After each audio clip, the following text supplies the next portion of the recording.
What's up, everyone? I have a pretty fun one for you today, and I'm going to try my hand at flipping furniture and see if I can't make some money. So I have flipped stuff in the past, anything from cars to rims and other miscellaneous items like that. So I do know how the selling process goes, but I've never tried actually buying a piece of tattered up furniture and fixing it up and reselling it. So this is a new one for me, and I'm excited to try it. So let's hop right into it. Now, in order to get started on this venture, I need to make a quick stop at my girlfriend's favorite store, Goodwill. Now, you can't go wrong with this store because the stuff that they have in there is usually really cheap, and we stumbled upon some pretty good furniture our first try. We ended up finding 2 bar stools and 1 end table, and that's gonna get us started. Now, we ran there right after our vacation, so we had our luggage in the car, so we had to get creative with how we packed this. So we crammed everything into the car and got super lucky with how it fit, because I don't think we could have fit much more in there after we got the chairs and the table in. So these are the bar stools and the table that we got. They are pretty worn out. The upholstery's old and outdated. Now, zooming in a little closer, you can see all the chips on the stool and how the paint's worn in all the corners, and it just doesn't look that great. Now, on the table, you can see that there was a sticker that was removed and it just left all the goo behind, and you can see on the legs that they're just all beaten up and not really good looking. So the first thing I get started with is sanding all the furniture down. I want everything to be completely flat, and I don't want to see any chips as soon as I paint it. I want this to be a really nice smooth finish. Now, I am using 220 grit sandpaper to do this.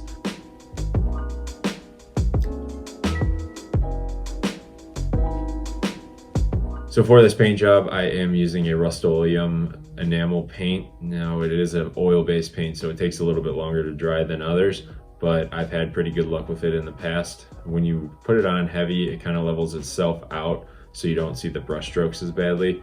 Now, my plan was to brush this so I could actually do this inside, so I didn't have to go outside into my garage where it's cold here in Ohio. Right now, it's less than 30 degrees. Now, as I'm brushing this on, I'm making sure that I go on heavy because I want this to kind of level itself out so that you can't see the brush strokes, but you want to make sure that you're not going too heavy where it drips everywhere. I did mess up in a couple spots, and I do have a couple drips, but they're hard to see unless you're looking up close. So as I'm painting these, I'm just working my way around the piece of furniture, just top to bottom, and then working my way around it just to make sure that I got all the different spots.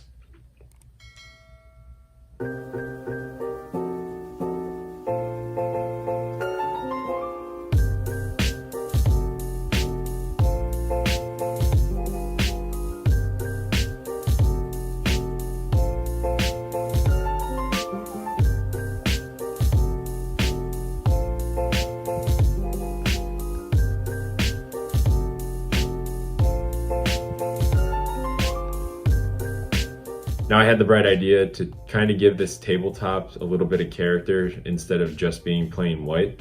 Now, what I did was I took some black stain and just put it on a rag and then wiped that rag on the tabletop and immediately wiped it right off in order to give it a little bit of a wood grain texture. And I think it turned out really well, but where I went wrong with this was I decided to do the chairs also. So what I ended up doing was just staining the whole chair, and it ended up turning the chair gray, which, I mean, that's kind of how colors work. Let it dry at that point to see how it would turn out, and I jumped right into working on reupholstering the seat cushions.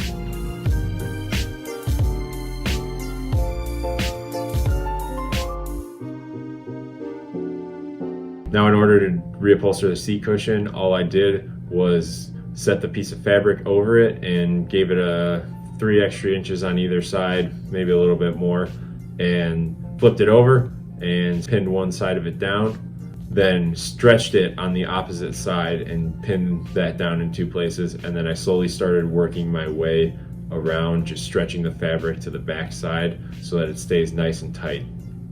In order to hold the fabric down, I was using upholstery nails, and they're like 1/4 inch nails that you just hammer in on the bottom side.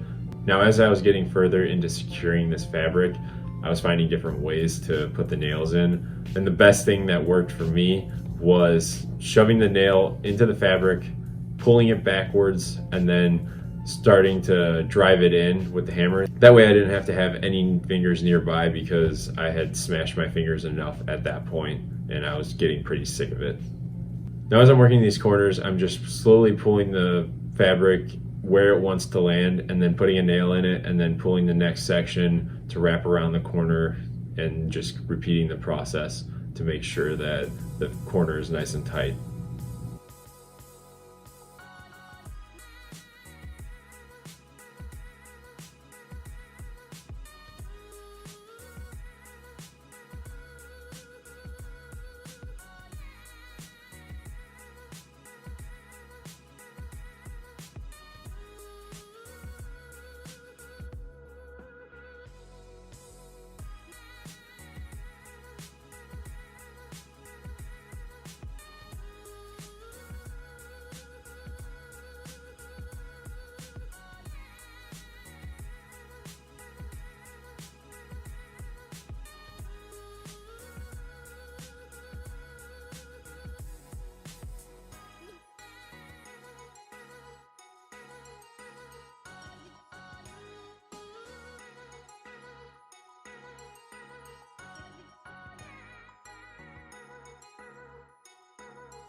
As soon as I finished all the nails, I cut off all the excess fabric just to make sure that nothing would hang out underneath and give it a little bit tighter look. So that was as simple as just cutting it with some scissors above the nails.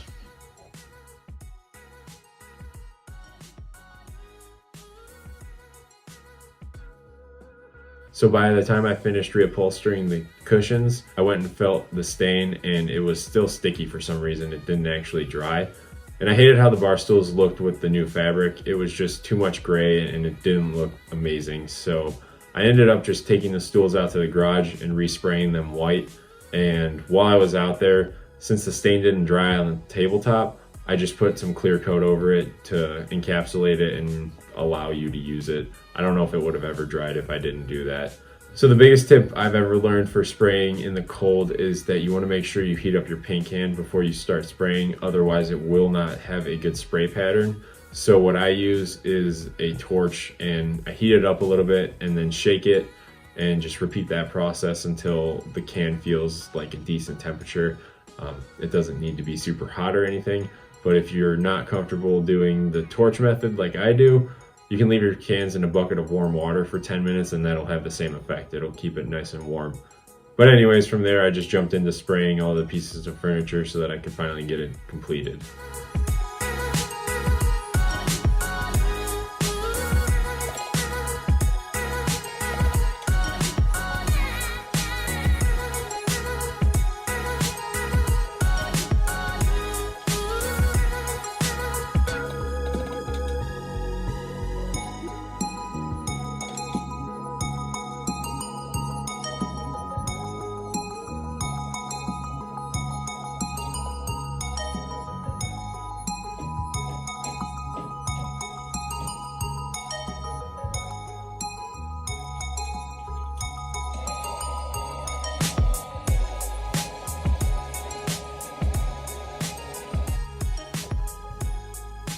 After I finished spraying the pieces of furniture, I let it sit in the garage overnight so that everything could dry properly. And then in the morning, I brought it back in and began reassembling everything.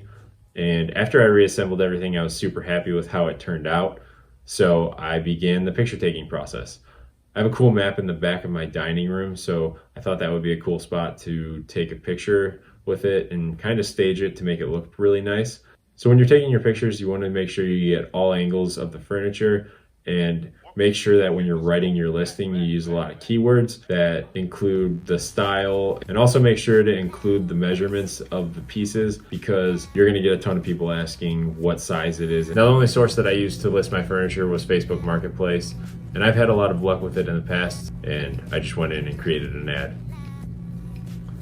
Now, in order to create an ad, I went in and filled out all the criteria and uploaded all the pictures that I took and made a description with all of the information that I explained a little bit earlier. and I posted it. In order to get an idea of how much I should price it at, I always use the Google search app with the pictures. All you have to do is download the Google app and go into it and click the camera, and you can take a picture of whatever you're trying to look for, and it'll find images related to it. So when I did it, I just got a bunch of bar stools and looked at how much they were selling for. Now some sell for a ton of money and they're just kind of outliers. You kind of want to find something that is a little more realistic. So after looking up the bar stools and the end table, I came up with $80 for an asking price.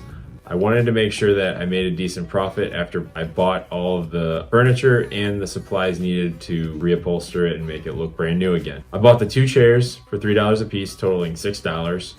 I bought the table for $5.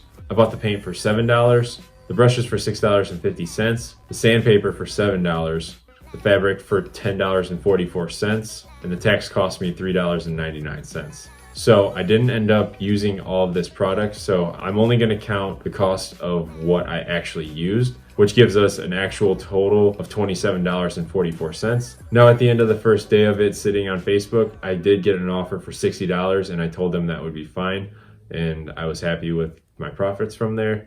And that ended up being a little over $30 per profit. And my hourly wage for that ended up being $10.85. So was that worth my time to complete this project? Probably not. I can make a lot more money elsewhere, but it was a fun little side project and I probably will do it in the future some more. I'll just be a little more picky with the furniture that I buy. I will buy stuff that's a little bit nicer and will sell for a little bit more money. That way I have a bigger gap and can spend the same amount of time, but make more money. Some things that I did learn throughout this process is to just bite the bullet, go out in the cold if it's cold outside and just spray it, because it is a million times faster than trying to brush it. Now, another thing I learned is to buy a staple gun and use the U-shaped staples, because you're gonna use far less and it's gonna be a lot better on your fingers because you're not gonna be hitting them with a hammer. Well, that's it for this video. I hope you enjoyed. If you did like this video, make sure you hit that like button, subscribe so you can know when I post new stuff. Drop a suggestion of what you would like to see me do next. I'll catch you in the next one.